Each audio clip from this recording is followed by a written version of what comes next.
আসসালামু আলাইকুম। কঠিন ফাঁসা ফেঁসে গেল নুরুল হক নূর। বিএনপি জোটের প্রার্থীদেরকে যে 17টা আসন ছেড়েছে, সেই 17টা আসনে বিএনপির বিদ্রোহী প্রার্থী হয়েছে। বিএনপি থেকে স্বতন্ত্র প্রার্থী হয়েছে বা বিএনপির বিদ্রোহী প্রার্থী হয়েছে। এই বিদ্রোহের মুখে পড়ছে নুরুল হক নূর। নুরুল হক নূরের কপালটা পুড়ল এই বিদ্রোহের মুখে। বিএনপির বিদ্রোহের মুখে পড়ছে নুরুল হক নূর। সেখান থেকে বিএনপির কেন্দ্রীয় নেতা হাসান আল মামুন প্রার্থী হয়েছে। তা আজকে তো নির্বাচন, এই এখান থেকে নমিনেশন প্রত্যাহার করা আজকে শেষ দিন ছিল। এরপরে আর সুযোগ নেই প্রত্যাহার করার। নুরুল হক নূরের অনেক আশা ছিল তার আসন থেকে হাসান আল মামুন প্রত্যাহার করবে, কিন্তু শেষ পর্যন্ত প্রত্যাহার করেনি। হাসান আল মামুনকে যদিও বিএনপি বহিষ্কার করছে দল থেকে, তারপরে হাসান আল মামুন থেকে গেছে সেখানে। নুরুল হক নূরকে বিজয়ী করে আনার জন্য সব চেষ্টা করছে বিএনপি। বিএনপি হাসান আল মামুনকে বহিষ্কার করছে। সেখানে 10 মিনা গলাচিপা যে দুইটা আসন, এই দুইটা আসন নিয়ে পটুয়াখালী 3 আসন, এটার থেকে প্রার্থী নুরুল হক নূর। এই 10 মিনা গলাচিপা দুইটা আসনের দুইটা উপজেলার বিএনপির কমিটি স্থগিত করছে, বাতিল করে দিয়েছে বিএনপি গত পরশুদিন বিজ্ঞপ্তির মাধ্যমে। তারপর হাসান আল মামুন সেখান থেকে সরে দাঁড়ায়নি। হাসান আল মামুন সরে দাঁড়ানোর না কারণ হলো গত 17 বছর হাসান আল মামুন তৃণমূলের নেতাকর্মীদের সাথে সবসময় যোগাযোগ রেখেছেন, এবং এই যে হাসিনা বিরোধী 17 বছর যে আন্দোলন হয়েছে সেখানে হাসান আল মামুন কেন্দ্রে যেভাবে গুরুত্বপূর্ণ ভূমিকা পালন করছেন, একইভাবে তৃণমূলে এলাকায়, নিজের এলাকায়ও সেখানে ভূমিকা রাখছেন। নেতাকর্মীদেরকে সংগঠিত করছেন, নেতাকর্মীদের পাশে ছিলেন বিপদে আপদে। নেতাকর্মীরাও এই জন্য হাসান আল মামুনের পক্ষে।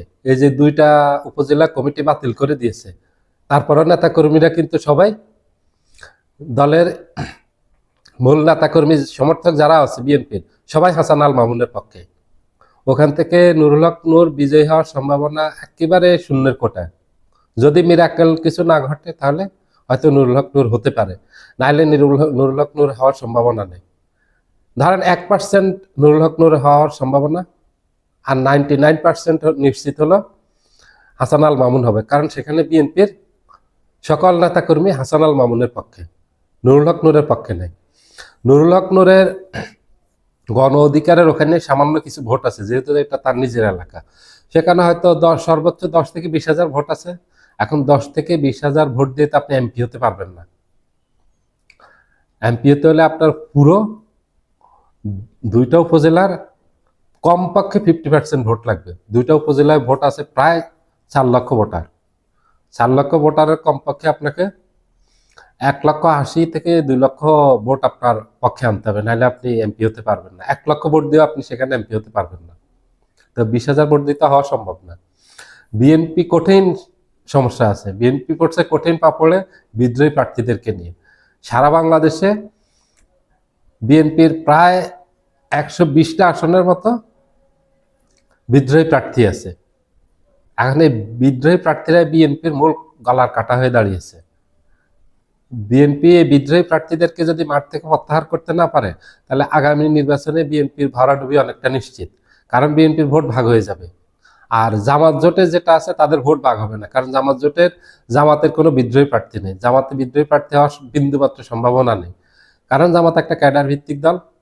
তাদের দলের নেতাকর্মীরা চেইন অফ কমান্ড, মানে একেবারে কেন্দ্র থেকে যে নির্দেশ দেয় তৃণমূলে সেটা অক্ষরে অক্ষরে পালন করে। যার কারণে তাদের দলীয় যে বিদ্রোহী প্রার্থী হওয়ার সম্ভাবনা সেটা একেবারে নেই, এবং হয়ও নেই, একটাও হয় নাই। অতীতেও কখনো হয় নাই, এখনো নয়, ভবিষ্যতে হবে কিনা সেটা আল্লাহ পাক ভালো জানেন। নাই তাদের কোনো এটা। এবং বিএনপির আরো সমস্যা আছে, দলীয় কোন্দল আছে, সমস্যা আছে। নেতাকর্মীরা দলীয় কোন্দলে জড়াই পড়ছেন। এগুলি রাজনীতির মাঠে প্রভাব পড়বে আগামী নির্বাচনে। বিএনপি চেইন অফ কমান্ড ভেঙে পড়ছে, এগুলি প্রভাব পড়বে। মূল প্রভাব এখন যেটা পড়বে যে বিদ্রোহী প্রার্থীরা যদি সরে না দাঁড়ায়, কারণ জাতীয় নির্বাচনে আপনার একটা আসনের অনেক মূল্য। একটা আসনের জন্য সরকার গঠন হয় না। আপনি একটা আসনের জন্য সরকার গঠন করতে পারবেন না, সম্ভব হবে না। আপনাকে সরকার গঠন করতে হলে 151 আসন নিশ্চিত করতে হবে। এক আসন কম হলে আপনি সরকার গঠন করতে পারবেন না। আমাদের দেশে সরকার গঠন করতে হলে 151 আসন প্রয়োজন। 150 আসন হলে আপনি পারবেন না সরকার গঠন করতে। এখানে যদি বিএনপির 100 বিদ্রোহী প্রার্থী হয়, তার মানে হলো আপনি 120টা বাদ দেন, 100টা ধরেন, 100টার থেকে বিদ্রোহী প্রার্থী অবশ্যই সেখান থেকে ভোট কাটবে।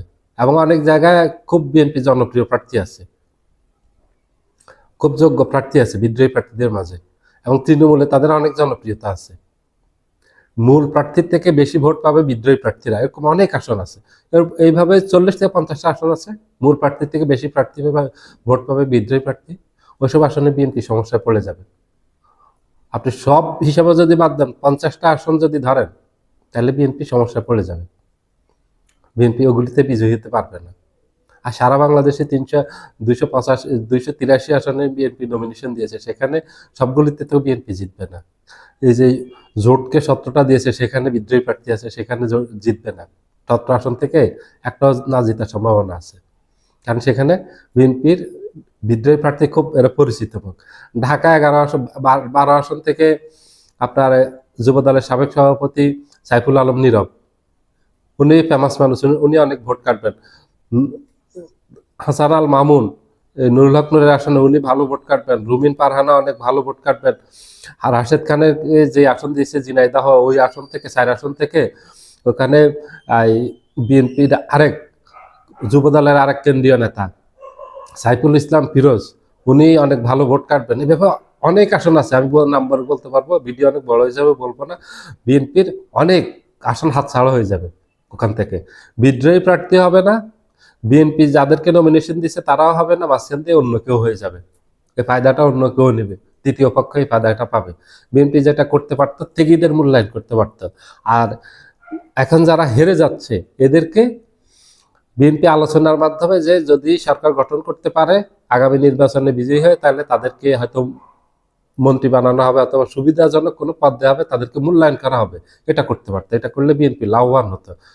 এটা বিএনপি পন্থী যারা বুদ্ধিজীবী আছেন, তারা বিএনপির নেতৃবৃন্দকে প্রথম থেকে বুঝিয়েছেন যে বিদ্রোহী প্রার্থীদের সাথে আলোচনায় বসার জন্য। বিএনপির কেন্দ্রীয় নেতা নেতৃবৃন্দ কেন ওদের সাথে বসেনি জানি না, এটা বারবার তাগিদ দেওয়া হয়েছে যে এদের সাথে বসেন, এদের সাথে বসেন, এদের সাথে বসেন, নাহলে কিন্তু সমস্যা হবে সামনের নির্বাচনে। কিন্তু বসেনি, কথা শুনেনি, ঠিক সমস্যাটা হয়ে গেল। এখন বিদ্রোহী প্রার্থীরা বিএনপির গলা কাটা হয়ে দাঁড়িয়েছে। এই যে কুমিল্লা সদর থেকে হাজী ইয়াসিন, উনি খুব জনপ্রিয় প্রার্থী ওখান থেকে উনি যদি না হন, তাহলে মনিরুল হক চৌধুরীও হবেন না।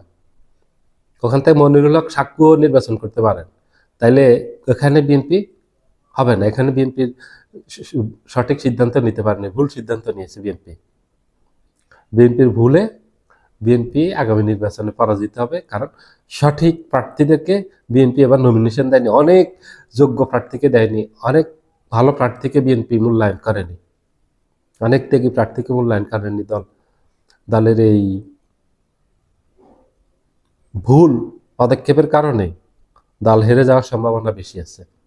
সবাই ভালো থাকবেন, আল্লাহ হাফেজ।